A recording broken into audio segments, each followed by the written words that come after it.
The Supreme Court chamber was heavy with anticipation as Karoline Leavitt, the 25-year-old White House press secretary, stepped confidently to the podium. Her navy blue suit stood in sharp contrast to the rich mahogany backdrop and solemn black robes of the justices seated before her. Among them, Justice Amy Coney Barrett sat with a composed expression, her posture alert and attentive. This was an extraordinary moment. Never before had a press secretary addressed the court directly. The gallery was filled to capacity with legal experts, political analysts, and journalists, all speculating why the administration had bypassed the Solicitor General and sent its youngest spokesperson to argue a high-stakes First Amendment case. Leavitt opened firmly, "Justice Barrett, before addressing the constitutional issues before the court, I must disclose information that is directly relevant to these proceedings and to you personally." The tension in the room escalated as eyebrows raised and whispers began. Chief Justice Roberts looked concerned. A hush fell over the gallery. What followed was a revelation no one had anticipated, one that would shift the entire dynamic of the case and stir debate across the judiciary and executive branches. Leavitt explained that while preparing for the case, the administration uncovered newly declassified documents from the Pentagon Papers-era. Among them was a confidential 1971 memo written by James Barrett, Justice Barrett's grandfather.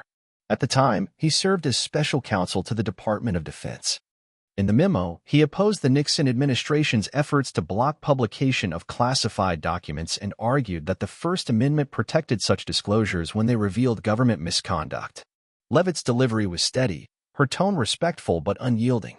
The court listened intently. Justice Barrett, visibly surprised, admitted she had no knowledge of her grandfather's involvement. The document suggested that James Barrett had advocated for robust press freedoms decades earlier, and that his analysis aligned closely with the very questions the court was now facing. This revelation was not, Leavitt insisted, an attempt to seek recusal but rather to provide vital historical context. Leavitt outlined three key reasons the memo mattered. First, it revealed how national security officials themselves wrestled with press freedoms at a pivotal moment in American legal history. Second, it introduced the idea of intent in determining journalistic protection, distinguishing between those exposing wrongdoing and those acting with malicious intent. Third, it showed that even within government ranks, there had long been concern about the misuse of classification to shield accountability rather than protect legitimate security interests. Chief Justice Roberts questioned why the press secretary, and not a legal officer, was presenting this information.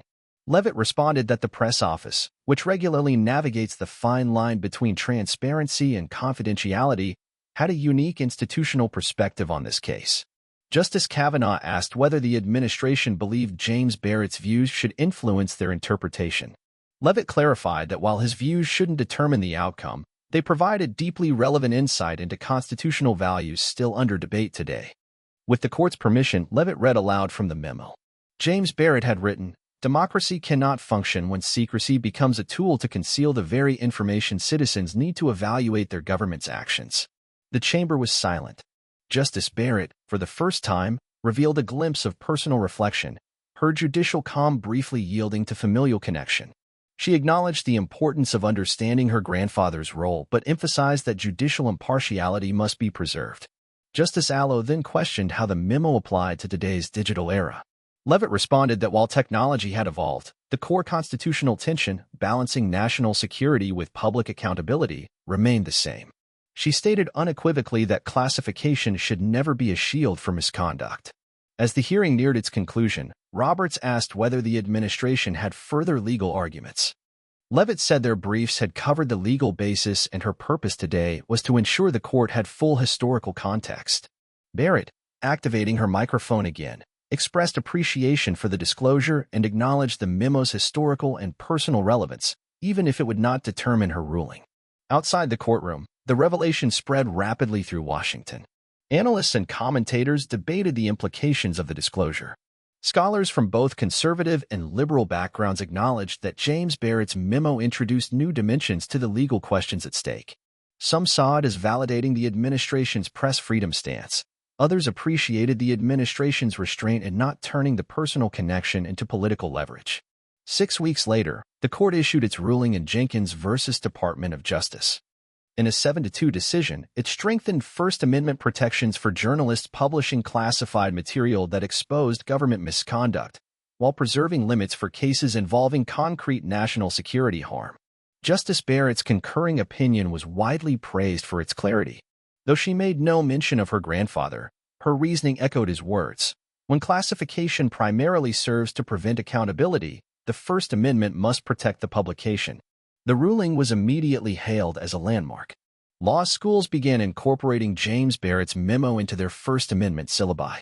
Legal blogs and academic journals explored the historical and legal significance of his analysis. Even critics of the administration admitted the strategy had been effective, not for its theatrics, but for its substance. For Karoline Leavitt, the episode became a defining moment in her career. What began as a controversial procedural decision became a powerful contribution to constitutional law. In later interviews, she described the decision to present the memo not as a political maneuver, but as an effort to illuminate the deeper constitutional truths at stake. Ultimately, this episode wasn't about a confrontation, it was about connection. It revealed how personal history, legal principle, and institutional tradition could intersect in ways that transcend political boundaries. The courtroom moment between Karoline Leavitt and Justice Barrett is now etched into American legal history, not just for the ruling it helped shape, but for the extraordinary convergence of past and present it revealed.